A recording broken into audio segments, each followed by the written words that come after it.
Let me ask you something. If I gave you the opportunity to own a small piece of the most powerful companies in the country, would you take it? Most people wouldn't. Not because they can't, but because they're afraid.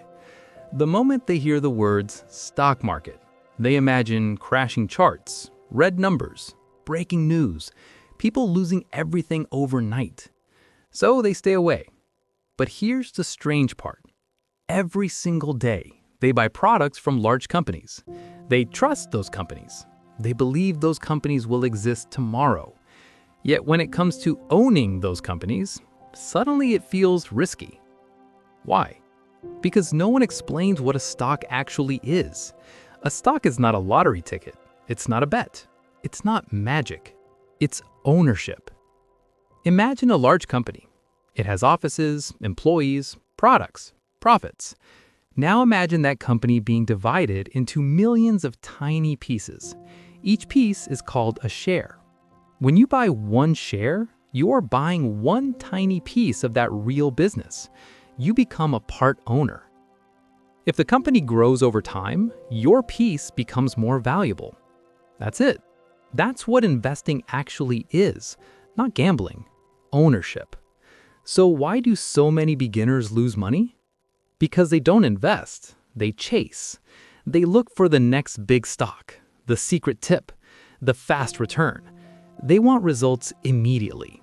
And when prices move quickly, their emotions move even faster. They buy when everyone is excited, they panic when prices fall, they sell out of fear. Then they say, the market is a scam. But the market didn't fail them. Impatience did. Smart beginners take a different path. They don't try to predict which single company will win. They own the whole market. Instead of guessing one winner, they own many strong companies at once.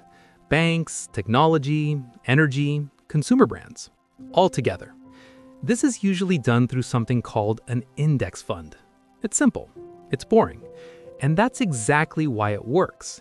Because investing is not about excitement, it's about consistency. Here's the part nobody talks about.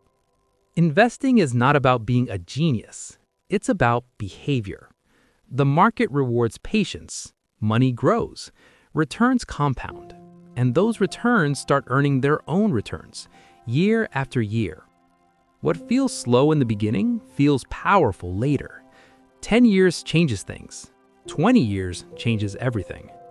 The people who build wealth in the stock market are not the fastest. They're the calmest. So if you're thinking about getting into stocks, don't start with hype. Start with understanding. Don't try to get rich fast. Try to get rich right. Because investing isn't a game of speed. It's a game of time. And if you respect time, time will reward you.